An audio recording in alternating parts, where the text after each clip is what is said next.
Okay, so folks, this is the final panel of the day. Get ready to line up behind those two microphones because we want this last one to be as interactive as possible. And we'll be keeping notes, for drinks afterwards. The first people that'll get served for drinks afterwards are the people that are going to line up with the microphones. So a little bit of thing there. Right. Otherwise, Philippe and I will just keep talking. We've done it before. In fact, go on and on and on. Yes, we do. Worries. A year ago, in fact, we did the same thing, but we were in different chairs. Philippe, you were doing the interviewing of me. We were in Montreal. On l'avait fait en français. Absolument. A different conference. So, but given that we're in Calgary, I think we'll do it in English today. If that's. You think? Yeah, I think it might be. Yeah. But. And also, Philippe, if you have an opportunity and you hadn't heard it, he also joined the podcast, the Flux Capacitor podcast last fall, for also a very interesting conversation that did tend to go interesting places. So I know we had a couple of questions that we wanted to touch on, and so we'll start there, but we'll see where the audience wants to go, and we'll also see where the conversation takes us. And can I just say one thing before we start? Uh-oh. Yeah, I'm sorry. I didn't warn you of this, but I was looking at the program and I was noticing the title of this session, right, which is about confederation or federalism. Federalism, right? Yeah. And I was just thinking to myself, how many people here in the room are from Alberta? Raise hands. Okay, all right. How many are from Quebec? Thank you. You realize that to talk about federalism, you had a Quebecer come to Alberta to talk about federalism. I love this. And being interviewed by? And being interviewed by another Quebecer. Okay. This is, in my family, we call it chutzpah, but very pleased to be here with you. All right. Well, listen. Let's jump into it. I would love to ask you lots of questions about the Canadian Electricity Advisory Council's final report, but I know it's still a little ways away. But that interim report that came out in December was, I thought, really interesting, and it mentioned, among other things, the importance of regulatory flexibility, given that. We're here at the conclusion of the Camput conference. So a key theme, as we think about grid extension, expansion, diversification, modernization, and the costs associated with this. So how can regulations or regulators operationalize that interim report suggestion on regulatory flexibility?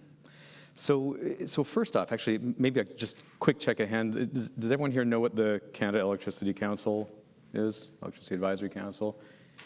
Yeah, probably not everyone, right? So I do.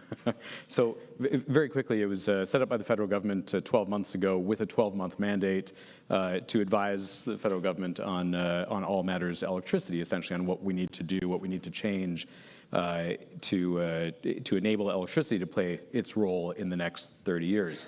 And I've been chairing that, and that mandate is now coming to a close. And as Francis was saying, a final report will be out hopefully within about a month or so. But coming back to the question on the interim report then, we did talk about regulatory flexibility. We're going to go a lot more into detail in the final report. But fundamentally, actually, talking about regulatory flexibility, right? Which type of regulation are we talking about? Right? Yeah. So, there's, in my mind, there's kind of three levels. There's the, let's say, the big policy regulations like the CER. Yep. There's economic regulation, which is what we've been talking about the last few days a lot, and then there's project regulation. There's this whole regulatory oversight of actually approving projects. So if I kind of take those one by one? Yeah, sure. But it also sounds like the first one is principally federal, the second one is principally provincial, and the third one is a mix. Third one is a mix. Okay, that's right. That's right. Absolutely. Let's unpack it. So unpacking. I mean, if we talk about flexibility, let's talk about the CER. I mean, I think we all know what that's about. We've all spoken about it a lot. At a fundamental level, we said in our report that the CER needed to be more flexible than it was in the Gazette 1, right?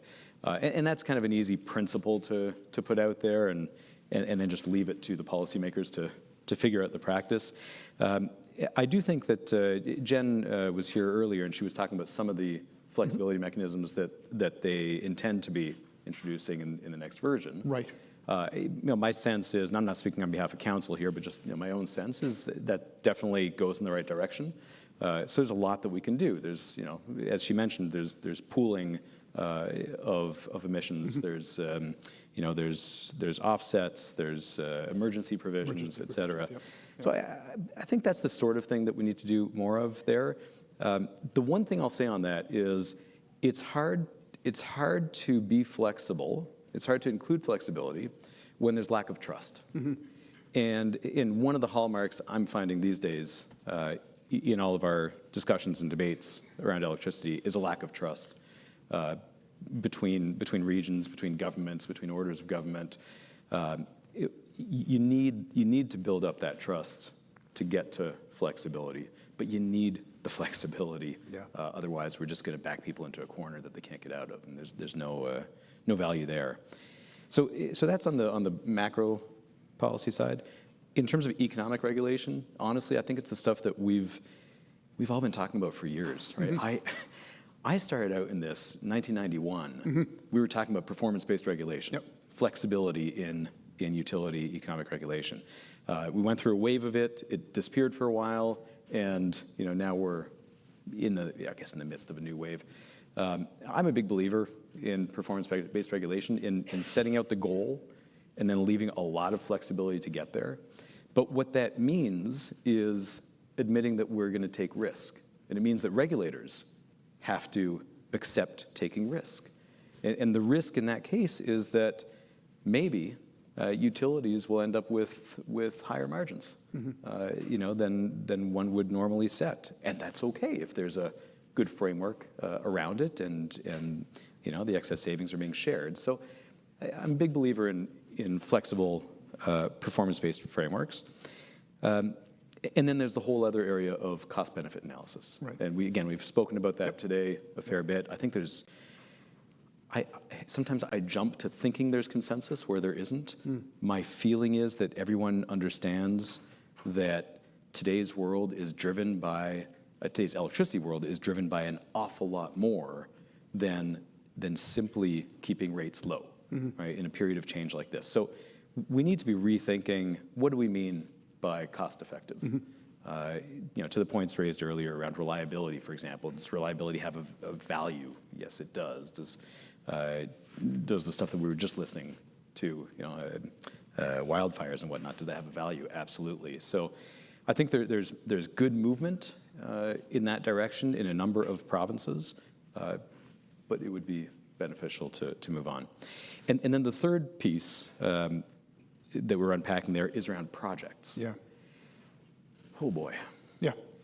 There's so much that we need to do there. And I was looking at, I think it was a ranking of, was it OECD countries? I'm looking over to Pete here, Pete Bothwell from ATCO Electric, who's one of the members of council.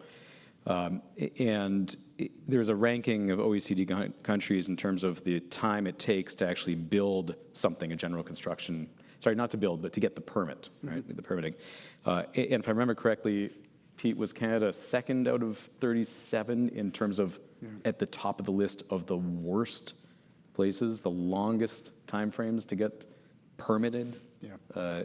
That's crazy. And we cannot, there's just no way that we can meet our goals around climate change. There's no way that we will meet Canadians' growing electricity needs if we don't clean up that mess. And there will be a lot in the report around that, around getting rid of needless duplications.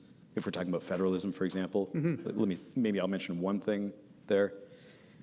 We have a system right now where the federal government plays what I'll essentially call a kind of first gatekeeper role for some types of projects, some types of impacts. And that creates some duplication. So we have provinces that are perfectly capable, in fact, that are looking at the same issues, the same potential impacts that the federal government is. In that kind of duplication, we just can't, there's no room for it anymore. Yeah. So certainly one of the things that I think will need to be thought of very seriously is to what extent can the federal government, where and to what extent can the federal government pull back on a regulatory front to leave room for us to go a little bit faster. Yeah. Yeah, I mean, it's certainly something that we've been trying to address. We had the promise in the budget 2023, of one project, one assessment. It was reiterated in budget 2024, but you know, it's starting to feel like one of those promises that they're going to make in every budget. But we're not seeing anything concrete in that space. Yeah, it's definitely I think it's more. It's one of those things where it's the institutional inertia that kicks in, right? And it's going to take a little bit of time for the institutional inertia for us to get through that, and then those changes to begin. But I'm hopeful. In the last budget, there was talk about elevating the role of the Canada Growth Office, right? And my hope would be that if you can give, because right now there's no accountability for that. So we say we're going to do something, but my hope would be that you give that mandate to a centralized office like the CGO, and have them actually go out and discuss, at least with their federal counterparts, not to mention provincial, but with clear goals to actually get the timelines down. That being said, I'll say one other thing I learned just last week or 2 weeks ago. I was trying to see, could we set up a metric for reducing the time to get approvals through federal approvals processes. And so I was looking for a metric as to what the times are now, how many days, weeks, months for a typical project in the electricity sector across Canada. Do you know the answer? I have no idea. Yeah, neither do I. Nor does anyone. Oh, okay. So we don't track it. Gotcha. We don't track it. We've got, all of these projects that we're building, and we don't know how long it takes to get through the permitting and approvals process. Yeah. You mentioned lack of trust. That's I know that we don't have to drill too far down on that one, but I'd just be interested in kind of getting your views in terms of. We've really gone a long way down that lack of trust, and it's a significant change. I mean, I think back, how many, 7 years ago, 8 years ago, when we had the Pan-Canadian framework on climate change, where we seemed to have a relative consensus across the country between different levels of governments and Indigenous groups. Everybody seemed to at least be generally on the same page, and now. It is so fraught in terms of the conversations. It is. What the hell happened? I mean, I mean, unfortunately, I think it's larger than us. Yeah. Right. There's a deepening polarization, and that's now made its way across our border and into our industry. And I think it's possibly the worst thing that could possibly happen to us right now, to this industry, because we need to be able to listen to each other. We need to be able to understand. I, as a Quebecer, need to be able to understand the realities of an Alberta system, for example, that is trying to decarbonize. I come from a place where we're 99% decarbonized electricity grid. I need to understand what Pete is facing and others in Alberta are facing, and vice versa. But we don't listen to it. We just talk over each other.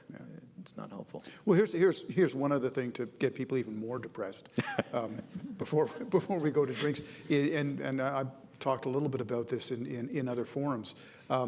We've been talking about the challenges of getting projects through the various approval processes and how long it takes, and that's at the current pace. And now we're talking. I'd like to reference. The report that John Stackhouse and his group at the RBC Climate Institute came out with 2 months ago, where they said we're investing at a rate of about $20 billion a year right now in clean energy, and it should be 3 times higher. If we can't get projects built at the current pace, if we don't have the capacity and the ability to move projects through, what happens if we're going to try and build them at a pace 2 to 3 times than they currently are? So I mean, I think it reinforces your point about it's critical that we get to this. It's absolutely mission critical. Yeah. All right, listen, let's switch gears Positive. and talk about, I think, something a little more positive, and that's transportation. So, as you know, when we think about the energy future, transportation is a key concern, certainly. We've seen massive federal investments that are being made to support the EV supply chain in Canada. Because you talk to a lot of folks in this space, how do you expect distribution capacity to accommodate this major EV growth? So it's funny.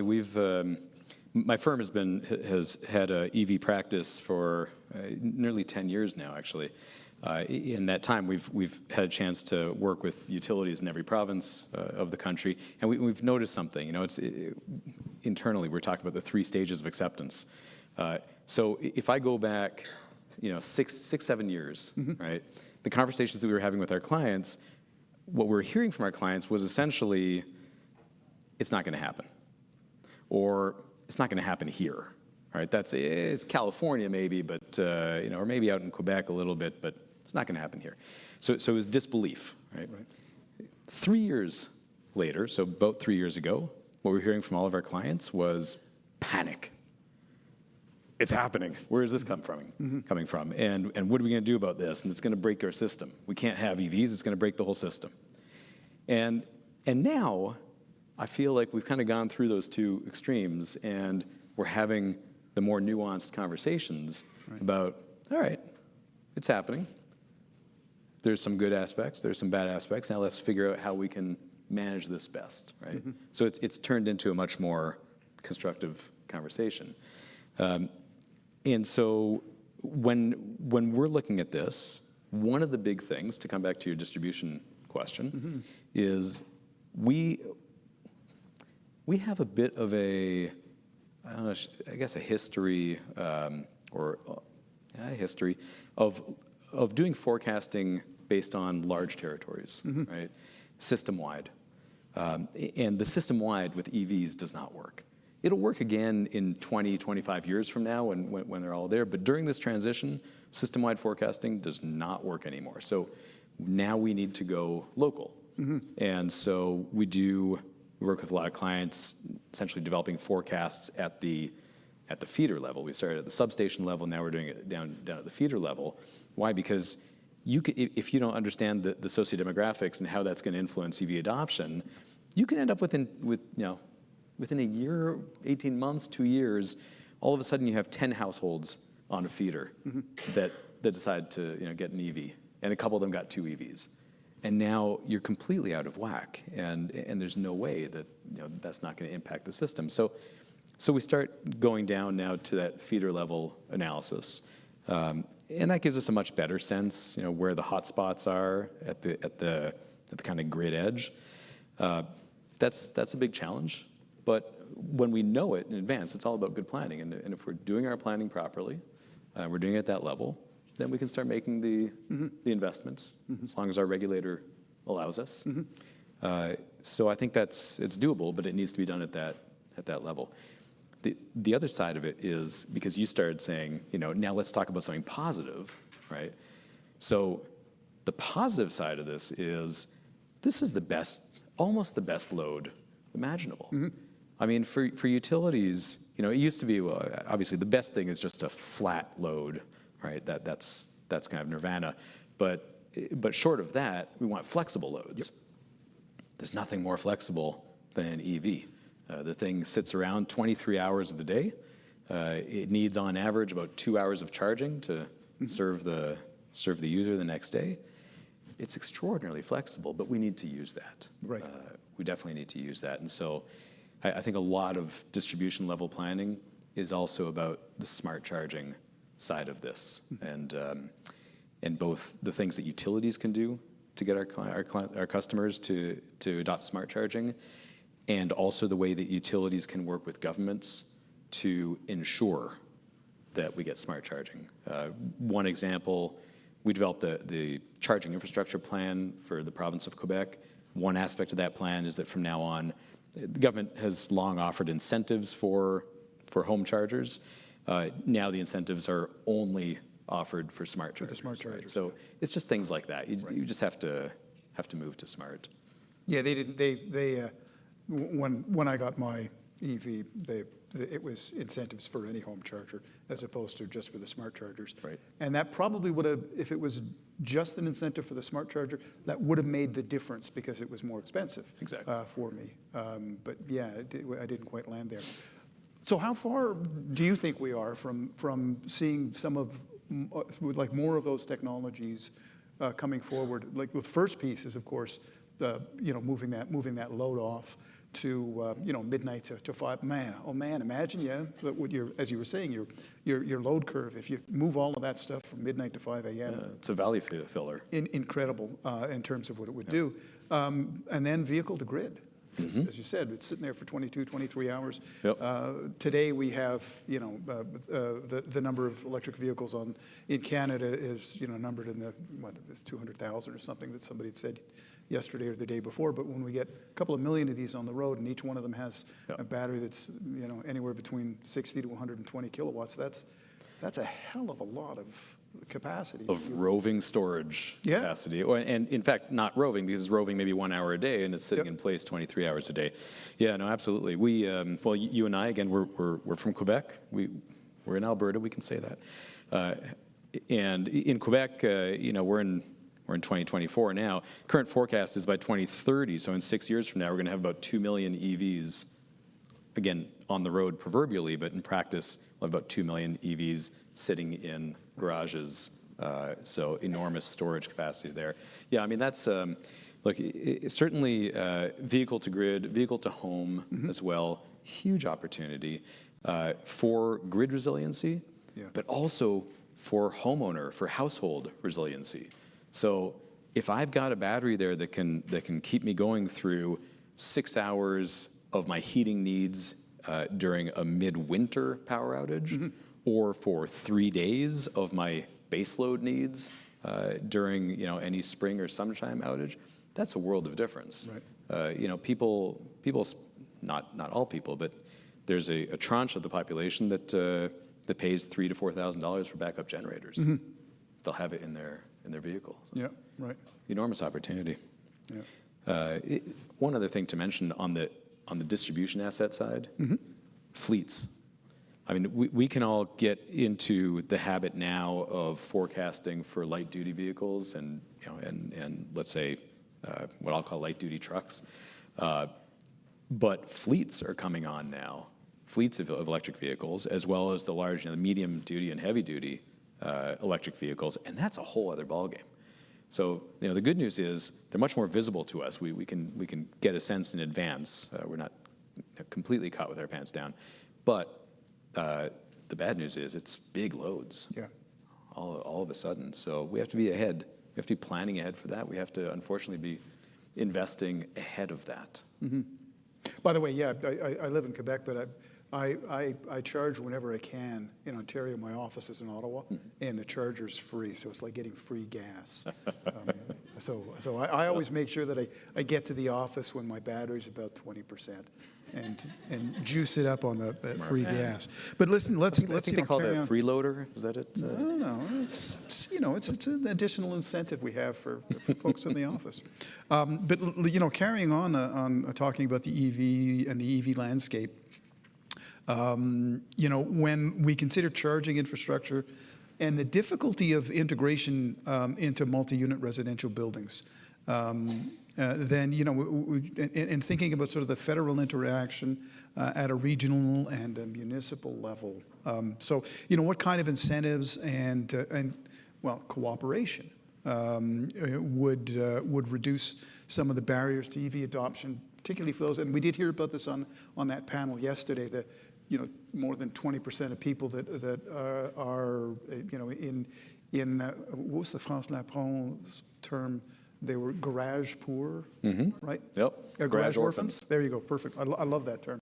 But yeah, so where does that kind of go? It's a tough one, right? Because in our largest urban centers, sometimes up to 50% of our population live in these right. condos or apartment buildings. And that is probably the toughest place, one of the toughest to to offer charging for. And at the same time, if we neglect that, half the population of major urban centers, we're going nowhere with this. So it definitely has to be addressed. I would say there are kind of two ways. If we unpack it again, I think of new construction. I think of existing. Right, new construction. It's a really simple one. You need to stop the bleeding. We cannot be building new buildings that are not wired for charging, and yet we are every single day. So there are a number of municipalities now that have adopted EV-ready legislation. There are provinces that are, I'll say, on the verge of, but that's the sort of thing that we need to be ubiquitous. You cannot build a new condo building or a new apartment building without the wiring. Doesn't mean that you have to have chargers in every stall, but you need the wiring to enable EV adoption later. And so we did a study on this I think it was for the Federation of Canadian Municipalities. Okay. And we found that when you do it in advance like that, it costs something in the order of about $1,000 per stall, which is just a pittance when you compare with what you have to pay if you're retrofitting an existing building. Crazy. So new construction, relatively easy. Nothing is easy in the world, but relatively easy to adopt either municipal regulations or provincial legislation to require them to be EV ready. On the existing building side, retrofits, that's a lot harder, right? That's what we want to avoid with the new construction rules. But it is doable, and there are a few steps that you have to take to get there. I mean, every building is a little bit different. So you do have to do the kind of feasibility study for a building, and essentially do the design for the electricity. You need some financing, and you need to go ahead and do it. But one of the really key things is using managed charging. And so if we say every stall needs to have its full rated capacity for the EV, I mean, on existing buildings, forget it. Right? But you can do managed charging. You can cut that in 4 or 5, and there you have a reasonable challenge in front of you. Questions from the floor. Let's start with Jen. Right. Hey, Jen. I was wondering, Phil, over the course of the last year, what you might have heard around where an appropriate arena might be, or where the different arenas are for integrated planning, because we're talking a lot about affordability right now from the perspective of regulated utilities, so energy costs. The other area we're hearing about it a lot is in relation to the housing crisis. And what we're getting hit with is, don't you dare up these sticker prices on new homes. We have an affordability crisis, so I want to build dirt cheap homes as fast as I can. And then we're saying, yeah, but also can we make them efficient, because a heat pump in a leaky home is terrible. A heat pump in an efficient home with a good envelope is great. And then if you don't have the EV wiring roughed in so that it's EV ready, you're right, you're automatically hitting them with like a $3,500 retrofit cost per unit. So, when we're talking about, are we connecting the dots, we're trying to do a lot in the transition at once, like, where are the different arenas where you might get an opportunity to talk about housing affordability and energy affordability, and like, where do you start to influence those things coming together so that the customer doesn't end up paying more than they needed to? How can I answer that? So, I mean, Jen just, I think, made some extraordinarily important points, right? Which is, it's not a single silo, right? So there's so many different silos that act as silos, but that are influencing ultimately where we're going. I don't truly know the answer to that magic question. If I did, I'd be in a pretty good position. But I will say that ultimately that's what government is there for. That's why there is a government. That's why there are governments, and different departments can speak with one another if they so choose. That's why you have something like a PCO that is essentially an aggregator of different perspectives. So the only thing I can say is absolutely agree, and this is what we need governments to be doing more of, is taking that holistic view and whether you call it an internal secretariat or internal whatever office, you need an entity that is seeing all those different parts and ensuring that they're speaking with one another. I can say one place where I've seen that done increasingly well in my own home province, where you have a ministry that's responsible for its name is the Ministry for the Fight Against Climate Change, but that is its role, and in the process it has control over a very, very large fund, essentially all the funds coming from the carbon trading scheme, and that kind of puts it in a central position where it's constantly working with other departments on that file, and those conversations mean that when we're talking about housing, those conversations happen. We don't end up waking up one morning with a housing policy that hasn't considered climate change. So that kind of multi-department approach with a central entity that has ultimate responsibility, it's not perfect, but I think that in that case it's working reasonably well. Jen, it kind of links to the title of our talk, Making Federalism Work for like a reliable, affordable, and stable energy future. And so maybe if I just step back to the previous conversation that we had about charging electric vehicles and multi-unit residential buildings, what is the potentially the role for the Government of Canada and the province and the municipalities, given that this is again another question of we've got a national government that's setting objectives and aspirations, but a lot of the details, we've talked about that throughout this conference, happen at the provincial level, but in this instance, a lot of this stuff is actually at the municipal level, and so how do we navigate that, and how do we make it all come together and work? Yeah, it's very hard with the Confederation, right? Well, yeah, with the Federation. Yeah. Was this something that you and your 19 closest friends talked about over the past year? We talked to a degree about it. I mean, I'll tell you. Again, just speaking for myself here, and not necessarily on behalf of council, but sure. But I come at this with my experience, my bias. Again, being from Quebec, I do not believe that it's the federal government's role to lead everything, and to push everything, and to do everything. But I do think that there are some very specific roles that the federal government needs to play, and certainly one of them is setting clear direction and expectations for where we're going, and I think that's essentially what they're trying to do. And then there's the power of the purse, of course, and that's a really big one for the federal government, obviously. So I think that there's some really key, and this is stuff that council has talked about a lot. What do you do with the power of the purse? And we could go on. It could be extraordinarily expansive. We could easily, I could go and say, look, we need $1 trillion to get our electricity systems to where they need to be, but there's not $1 trillion in the bank, so we need to be strategic.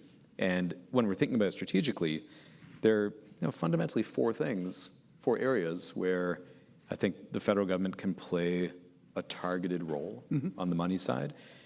We talked about one of them earlier, which is Indigenous equity participation in projects, right? So the feds announced their Indigenous Loan Guarantee Program. That was one of the recommendations that council made in its interim report. So I think that's a really important one. There's the ITCs themselves, which are just about sharing some of the cost. If it were up to me, they'd share a lot more of the cost, but again, work with what we have. So there's certainly federal government, the tax base can share some of the costs with the rate base. Third is around transmission, and I'm talking regional transmission. Right? That's a place where the federal government can have a really important role to play. If I look to what Europe does, where the European Union has a facility to essentially top off the financial structure of an international, Right. intra-European international power line to essentially act as an equalizer to the different countries who are going to benefit more or less, right? That's a really interesting role. That's a really interesting model for the federal government to consider for them to play. And then finally, I'd say helping out those who are most challenged with affordability, so our lower income Canadians. There was a great panel this morning about that, and I think that's an area where the federal government has an important role to play. And I'll add one other thing that's not a power of the purse thing, but the federal government can do a lot to remove itself from some pain points in the system, especially around project approvals.